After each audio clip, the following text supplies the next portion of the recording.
Marvel की तरफ से लगातार डिसअपॉइंटेड होने के बाद फाइनली एक और सीरीज लोकी के बाद आई है जिसे देखकर थोड़ी सेटिस्फैक्शन मिली। जी हाँ, मैं बात कर रहा हूँ डिज्नी प्लस पे आई हुई नई सीरीज इको की। हमें इको के बारे में हॉकाई में दिखाया गया था कि किस तरीके से वो एक विलन का रोल प्ले कर रही है और लास्ट में उसने किंगपिन के ऊपर गोली चला दी थी, लेकिन उसके बाद भी हमें वो सेटिस्फैक्शन नहीं मिला था जो इस सीरीज को देखने के बाद मिला है। एलेक्वा कॉक्स ने एज अ विलन बहुत ही बेहतरीन काम किया है। उनकी जो पास्ट की स्टोरीज हमें देखने को मिली जिसमें वो रिवेंज के लिए जा रही हैं अभी, और उसके अलावा जो फैमिली के साथ उनकी बातें होती हैं वो सारी चीजें बहुत ही बढ़िया लगी। और मार्वल के विलन्स में जो कॉम्प्लेक्सिटी मिसिंग लग रही थी वो सारी की सारी हमें किंगपिन में देखने को मिली। जो ब्रूटैलिटी हमें किंगपिन की नेटफ्लिक्स में देखने को मिली थी वैसी तो हमें देखने को नहीं मिली, लेकिन बहुत ही अच्छी तरीके से वॉयलेंस का इस्तेमाल किया गया है। 3.5 घंटे की ये सीरीज जो एक साथ अपलोड कर दी गई थी हमें इंगेजिंग रखती है। ऐसा नहीं लगता कि कोई एपिसोड ऐसा आ गया हो जिसका देखने का मन ही नहीं हो रहा है, पैडिंग कर रहे हो जिस तरीके से कहते हैं। और जो लोकल कैरेक्टर्स थे जो उस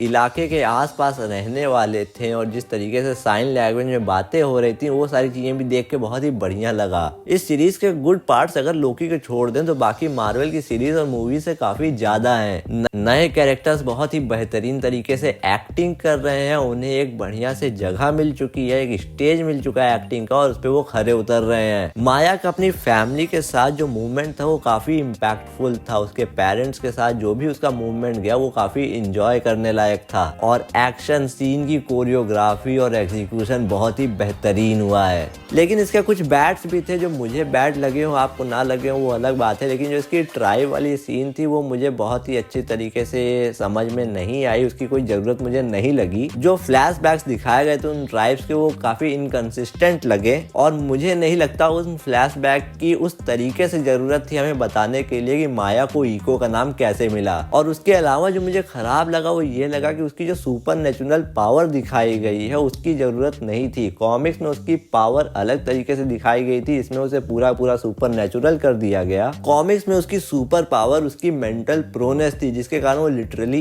इको कर लेती थी अपने अपोनेंट्स के मूव को, लेकिन इसमें ऐसा नहीं दिखाया गया और इसमें उसे एक अलग पर्सपेक्टिव से दिखा दिया है जहाँ पे वो सुपर नेचुरल पावर का यूज कर रही है। ऐसा नहीं है कि उसे सुपर पावर देके कुछ गलत कर दिया गया, लेकिन उसकी जो एक्चुअल सुपर पावर कॉमिक्स में थी वो ये थी कि वो लिमिटेशन जो उसकी थी कि वो बोल नहीं सकती है, सुन नहीं सकती है, उसके बाद उसका जो इस लेवल का कॉम्बेटेंट था वो मजेदार था और मुझे नहीं लगता कि उसको ऐसी सुपर पावर देने की कोई भी जरूरत थी। अगर आपको लगता है तो कमेंट में जरूर बताएं। तो मैं पर्सनली इको को अपनी तरफ से 5 में से 4.2 की रेटिंग देना चाहूंगा क्योंकि इसमें काफी ज्यादा चीजें एंजॉय करने वाली थी, कहीं भी मुझे बोरिंग नहीं लगी सीरीज और बहुत ही बेहतरीन तरीके से सब कुछ इम्प्लीमेंट किया गया। भले ही नेटफ्लिक्स लेवल की ये डार्क सीरीज नहीं थी लेकिन तब भी मार्वल ट्राई कर रहा है सब कुछ बेहतर करने का और इसके लिए मार्वल को हमारी तरफ से फुल सपोर्ट है। तो आज की वीडियो के लिए बस इतना ही। अगर आपको वीडियो अच्छी लगी हो तो वीडियो को लाइक करें, चैनल को सब्सक्राइब करें। मिलते हैं अगली वीडियो में, तब तक के लिए बाय बाय।